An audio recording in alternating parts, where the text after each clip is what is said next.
Good morning to you, fellow Guardians. So, week 4 is nearly here for the Grandmaster Nightfalls. Now, the last week was the Fallen Saber. Now, hopefully you guys got it done. Now, it was the Plug 1 Adept for this one, which was a little bit of a glitch. We thought it would be the Sniper Rifle, so we're hoping the next one will be the Sniper Rifle Adept. Now, the next one coming up is the Inverted Spire. Now, there has been a Grandmaster Inverted Spire in the past, only the one though, and back then you could do the glitch where you have someone way up the top on the boss damage and then have the other two people drop down and that top person just shoot downwards. Now, so it's going to be a little bit more difficult, however the mods sort of benefit this week as well. So for this week it's going to be anti-barrier and unstoppable champions, and it's going to be arc and void shields. So try and do your builds accordingly from that. Now you can see my Titan here. Yes, I know he looks like Patrick Star. So moving on to the build itself. Now in terms of the super, I always go, if I'm a Titan, always middle tree shield. This just helps for your teammates, it helps for a little bit of shield coverage, which will help tremendously, especially on that middle phase in the Inverted Spire when you're sort of trying to defend for like 100 seconds or something, and also on the boss phase as well if you're all jumping down. And obviously tie that with the Ursa Furiosa so you get about 75% of your shield back. Now, in terms of the weapons, I've gone for witherhoard. Now, if you've got anarchies, run anarchies on this one, but my initial build here, my first build, I've done because anarchy's going to be gone next season, or not gone, but sort of nerfed to the ground, we're thinking. So it's not going to be such of a shock as when it goes. I'm trying to do builds around so we don't rely on it too much. Now, the first one I've done here is witherhoard. Now, you can run 3 witherhoards if you like, and you can have sort of machine guns or grenade launchers, whatever you want to do to output damage.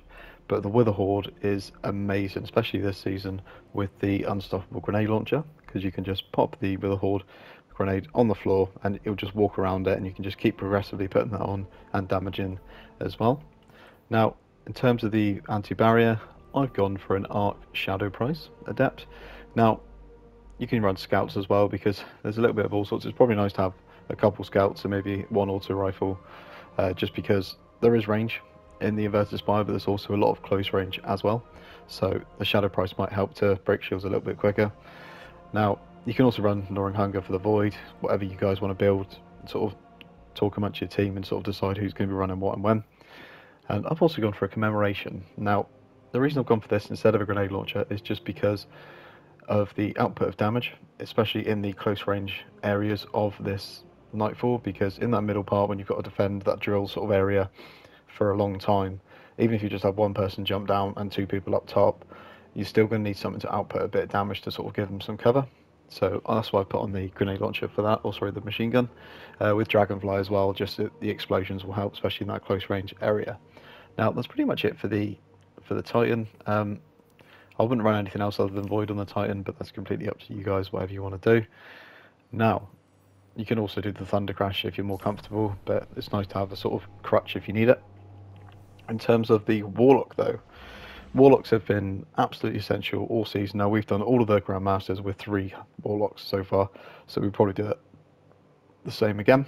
Now, that is with the Stasis Super.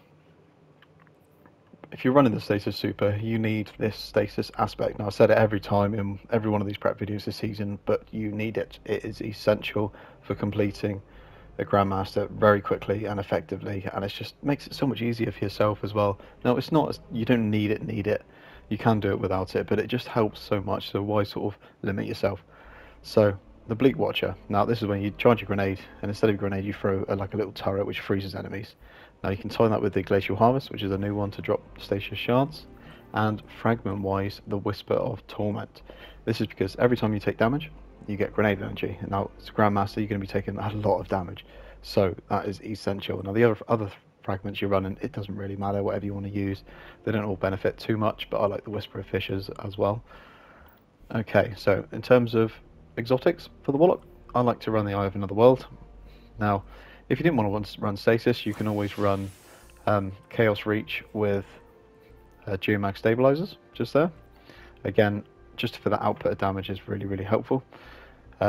So, in terms of weapons though itself, let's go on to what we've got. So, Anarchy. Now, Anarchy is probably one of the best guns to be using. We probably will run 3 Anarchies in this one, if I'm honest, because it's just so much easier to do. You can just pop a couple anarchies on, especially with the breach and clear, with the unstoppable grenade launcher, and you're just laughing. It's just so much easier. And if you're tying that with the ignition code as well, which is probably my favourite grenade launcher for the last 2 seasons, to be honest, I think it's better than the salvo, honestly. But this is my god roll for the ignition code. The blinding grenades, which is essential on the grenade launcher. That's kind of the point of having them in the Grandmasters, because they'll blind your enemies, especially if you've got someone like a Stasis Warlock. Oops, let's get kicked. That's what we need during a video. Yes! So we managed to get back into the game eventually. Luckily, Bungie's servers have been really good since Solstice of Heroes dropped. So, going back into the Stasis, where was I? Something about the Warlock. So, let's look into it. The secondaries. So, I mentioned before the ignition code, my god roll, blinding grenades, purple weapon with anarchies. Now, in terms of the secondary weapon, talk amongst yourselves within your team. Run something arc and void. Depending on what you guys want to run. I've gone for the Eternal Blaze and Scout Rifle, just for the anti-barrier Scout Rifle mod, obviously, just for a bit of range. It's nice to have 1, maybe 2 auto rifles, just so you can have close range damage as well, because there's a lot of close range within the inverted Spire. But that's pretty much it for the Warlock, guys. Now, as I said just before I was getting kicked as well, if you wanted to run the Geomag Stabilizers with the Chaos Reach, you can, but I think the Stasis is more beneficial, or the Well as well. I think the Well's going to be really, really helpful with Phoenix Protocol if you wanted to run that. But finally we move on to the Hunter. Now, Hunter, again, two builds you can run. In terms of the Void, the bottom tree Void is what I would always run if I was a Hunter. You can tie that with the Omnioculus, so you get 2 smoke bombs, which work for you and your teammates as well, which help tremendously. And if you tie that with the Gambler's Dodge, you'll get your grenade ability back again. So, top tree, however, if you wanted to run top tree, if you didn't have the Omnioculus, you could. Now, if you're going to run top tree, what I'd recommend is having the 6th Coyote, because this gives you a second dodge, and you can just sort of keep going invisible. But the only thing to note as well, it doesn't last as long as the smoke bomb from the bottom tree, so just take that into account when you're doing your builds and things. Apart from that, you can run Stasis. Now, we've had a guy on our team run Stasis on the Hunter, and it is tremendously helpful. Just to have people slowed and things. If you've got Warlocks as well, Warlocks are probably better in this season to do it, but the Hunters are also really good as well. Now, if you're going to be running Stasis, what I'd recommend on the Hunter would be the Aeon Swifts. Now, the reason for the Aeon Swifts is because it benefits your teammates. That's what you want to do, really, is just help your teammates do it. Unless you're obviously going solo, then you probably don't want to do it, but there you go. So, in terms of the mods, you can run sort of mods which, when you get a finisher on Elite, you get special ammo and you get heavy ammo on minibusters as well. So that's probably the one I'd run. But in terms of weaponage, again, you can either run Witherhoard or Anarchy. You could probably have 2 Anarchies, 1 Witherhoard if you wanted to, for like a heavy as well, like a grenade launcher or rocket for a bit of damage. But I've gone for the Hung Jury for the anti-barrier Scout Rifle and the Salvager's Salvo, sorry. So the reason I've gone for the Salvo here is because you can change the mods about to suit yourself. Now, in terms of the mods, I'd probably go Demolitionist, so you're getting your grenades back. Now, if you're going to run the Salvo, I'd probably recommend put it on the Warlock, just because the Demolitionist would benefit their Stasis builds, because they get their grenade turret back quicker.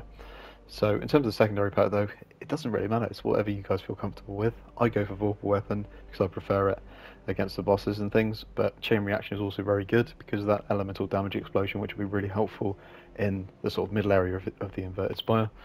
But yeah, that's it guys. It's very simple builds, I know that, but it's going to be quite a complex Nightfall, so hopefully you guys get it done, and it will be the Sniper, we're hoping, the Sniper Adept, because obviously that hasn't actually come out yet, and it was supposed to be last week, but the plug one was there instead. But yeah, so hopefully you guys get it done, and let us know if you get any decent rolls and things, and what rolls you got. But thank you very much for watching, and toodles!